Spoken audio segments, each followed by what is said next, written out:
ডিম ফুটে ছানা হওয়ার আগে আমাকে কিছু খাবার মজুত করতে হবে। যাই, আমি বরং দূরে গিয়ে কিছু খাবার খুঁজে নিয়ে আসি।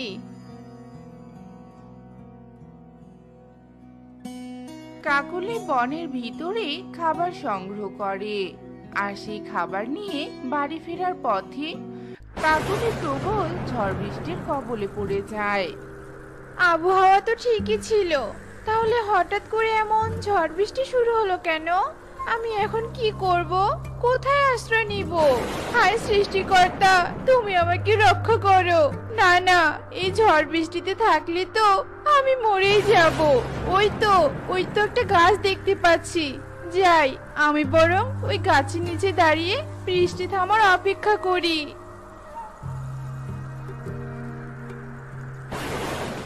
আহ, বড্ড ঠান্ডা লাগছে। তুমি আমাকে এই বিপদের হাত থেকে রক্ষা করো সৃষ্টিকর্তা। আমি মরে গেলে আমার ছানার কি হবে? কাকলি কথা বলতে বলতে গাছের একটি ডাল ভেঙে তার শরীরে পড়ে, আর কাকলি আঘাত পেয়ে সাথে সাথে সেখানেই মারা যায়। এরপর কেটে যায় 2 দিন। এদিকে কাকুলির ডিম ফুটে ছানা বেরিয়ে আসে, আর সেই ছানা খিদের জ্বালায় মামা বলে ডাকতে থাকে আর অনেক কাঁদতে থাকে, কিন্তু কোথাও তার মাকে দেখতে পায় না। মা, ও মা, কোথায় তুমি?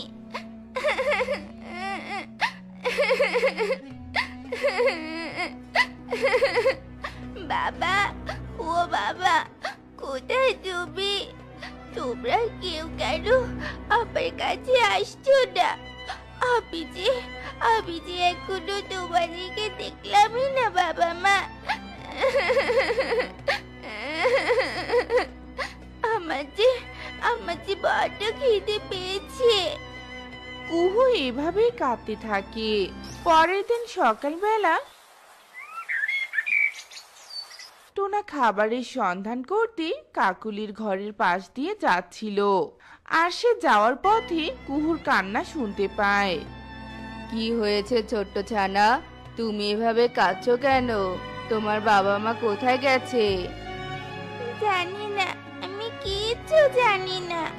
আমি জন্মের পর থেকে এখনো আমার বাবা মাকে দেখিনি। আমার ভীষণ ক্ষুধা পেয়েছে। কাল থেকে আমি কিচ্ছু খাইনি। আঙ্কেল, ও আঙ্কেল, আমাকে কিছু খাবার দিবে? খাবার না খেতে পেলে যে আমি মরেই যাব। আহারে বেচারি, জানি না এর বাবা মা কোথায় চলে গেছে। এত ছোট ছানাকে যদি রেখে চলে যায়, তাহলে তো এ না খেতে পেয়ে ছানাটা মরেই যাবে। না না, আমি একজন সন্তানের বাবা হয়ে অন্য একজন সন্তানকে কিছুতেই বিপদের মুখে রেখে চলে যেতে পারি না। আমি বরং এই কাকের ছানাকে আমার বাড়িতে নিয়ে যাই, এরপর যা হয় দেখা যাবে। এরপর টোনা কুহুকে নিয়ে তার বাড়িতে যায়। কি গো টোনা, তুমি এই কাকের ছানাকে কোথায় পেলে? ইস, কি মায়াবী দেখতে। মুখটা তো একদম শুকিয়ে গেছে গো। মনে হয় ও ভীষণ ক্ষুধার্ত। হ্যাঁ গিন্নি, ও ভীষণ ক্ষুধার্ত। তুমি আগে ওকে কিছু খেতে দাও, তারপর আমি তোমাকে সব বলছি। এরপর টুনি কিছু খাবার এনে কুহুকে খাইয়ে দিতে থাকে, আর টোনা কাকের ছানা কুহুকে কুড়িয়ে পাওয়ার ঘটনা খুলে বলে। তুমি ওকে নিয়ে এসে একদম ঠিক কাজ করেছো গো। আজ থেকে ও আমাদের কুড়িয়ে পাওয়া সন্তান। টুনটুন যেমন আমাদের সন্তান, তেমনি এই কাকের ছানাও আমাদের আরেক সন্তান। আজ থেকে আমি টুনটুনের সাথে সাথে এই কাকের ছানাকেও লালন পালন করব। ঠিক আছে গিন্নি, তুমি ওকে খাইয়ে দাও, ততক্ষণে আমি বাজার থেকে ওর জন্য কিছু খেলনা কিনে আনি। মা, ও মা, এ কালো ছানাটি কে গো? তুমি আবার দেখছি ওকে খাইয়েও দিচ্ছ, ব্যাপারটা কি বলো তো মা? মারে, ও আমাদের ঘরের নতুন অতিথি। আজ থেকে এ তোর বোন হয়। কি বললে তুমি? আজ থেকে ও আমার বোন হয়? না, মোটেও কিছুতেই ওই ছানাকে আমার বোন ভাবতে পারবো না। তোমার কি আর কোনো কাজ নেই মা? কার না কার ছানা ঢং করে তাকে আবার আদর করছো। তোমার এসব ন্যাকামো দেখতে আমার একদম ভালো লাগছে না মা। চুপ কর টুনটুন, বড্ড বার বেড়েছিস তুই, তাই না? তখন থেকে শুধু বলেই যাচ্ছিস। ওকে তোর বোন ভাবতে সমস্যা কোথায় বলতো? শোন টুনটুন, এত অহংকার ভালো নয় কিন্তু। তোর বাবা যদি এসব কথা জানতে পারে তাহলে অনেক কষ্ট পাবে। তাই বলছি, দ্বিতীয়বার যেন এসব কথা তোর মুখে আর না শুনি। আমার হয়ে গেছে তোমার কথা শুনতে। তোমার আমি কোনো কথাই শুনবো না। থাকো তুমি তোমার এই কালো ছানাকে নিয়ে। মা টুনটুন, শোন রে মা, আমার কথা শোন। এত জেদ করিস না। হায় সৃষ্টিকর্তা, জানি না কেন আমার মেয়েটা এত অবাধ্য আর জেদি হয়েছে। আমার একটা কথাও যে ও শোনে না। মা মা, তুমি একদম ভেবো না।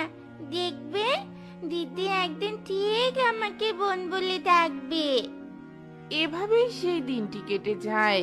পরের দিন সকালবেলা টুনটুন কুহুর কাছে অনেকগুলো খেলনা দেখতে পেয়ে মনে মনে ভীষণ রেগে যায়।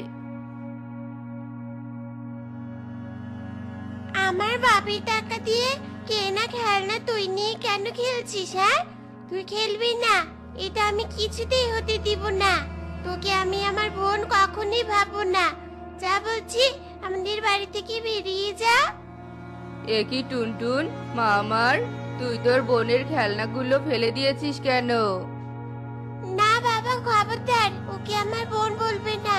ওই কালো কাকির ছানা কখনোই আমার বোন হতে পারে না।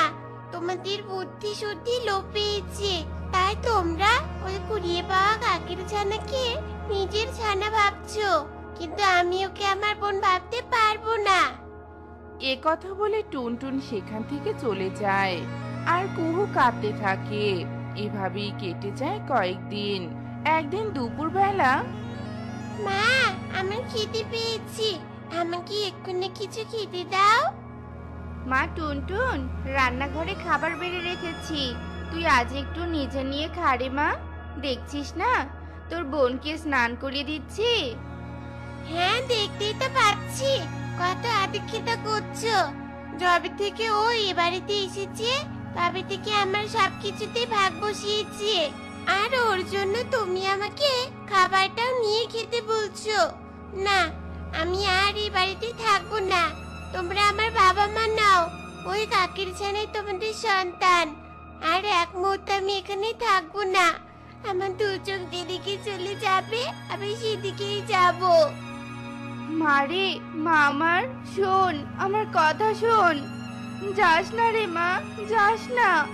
আমি এক্ষুনি তোকে খাবার এনে দিচ্ছি। টুনটুন, এই টুনটুন, কোথায় যাচ্ছিস? এই যা, চলেই গেল। কেন যে মেয়েটা এমন করে? যাক, রাগ কমলে এমনিতেই বাড়ি চলে আসবে। চল রে মা কুহু, আমি তোকে খাবার খাইয়ে দেই। মা, দিদি যে চলে গেল, নিশ্চয়ই দিদির অনেক খিদে পেয়েছিল। আগে দিদি ফিরে আসবে, তারপর আমি খাবো মা। এরপর দুপুর গড়িয়ে সন্ধ্যা নেমে আসে, কিন্তু টুনটুন কিছুতেই বাড়িতে ফিরে আসে না। টুনটুনকে দেখতে না পেয়ে বাড়ির সবাই অনেক চিন্তায় পড়ে যায়। এরই মধ্যে বৃষ্টি শুরু হয়ে যায়। গিন্নি, মেয়েটাকে তো এবার খুঁজতে যেতেই হবে। বাইরে বৃষ্টি হচ্ছে, জানি না টুনটুন এখন কোথায় আছে। হ্যাঁ গো, তুমি বরং তাড়াতাড়ি টুনটুনকে খুঁজতে যাও। জানি না আমার মেয়েটা কোথায় আছে, কেমন আছে। আমার যে আর ভালো লাগছে না গো, তুমি আর দেরি করো না, এক্ষুনি যাও। অন্যদিকে টুনটুন বৃষ্টির জলে ভিজে ঠান্ডায় জ্ঞান হারিয়ে মাটিতে পড়ে যায়। টোনা একটা ছাতা মাথায় দিয়ে টুনটুনকে খুঁজতে বেরোয়। টোনা সারা বনে টুনটুনকে খুঁজতে থাকে, আর এক সময় সে দেখতে পায় টুনটুন মাটিতে পড়ে আছে। মারে মা আমার, তোর কি হলো রে মা? মাটিতে এভাবে পড়ে আছিস কেন? আরে মেয়েটার গা তো জ্বরে পুড়ে যাচ্ছে। না, আমাকে এক্ষুনি টুনটুনকে নিয়ে হাসপাতালে যেতে হবে।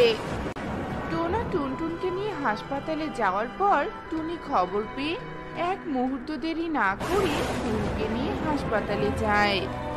প্রচন্ড ঠান্ডায় আপনাদের মেয়ের কঠিন জ্বর হয়েছে।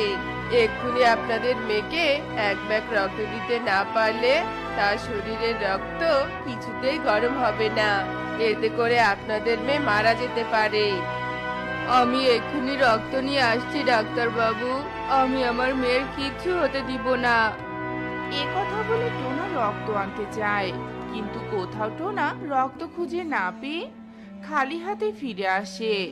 এদিকে টুনটুনের অবস্থা খারাপ দেখে কুহু ডাক্তারবাবুকে বলে তার শরীর থেকে এক ব্যাগ রক্ত টুনটুনকে দেয়।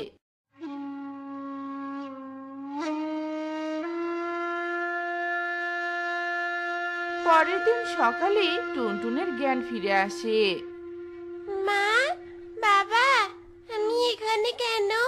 আমার কি হয়েছে? মারে, বৃষ্টির জলে ভিজে তুই মরতে বসেছিলি। কুহু তোকে ও শরীরের রক্ত দিয়ে বাঁচিয়েছে রে মা।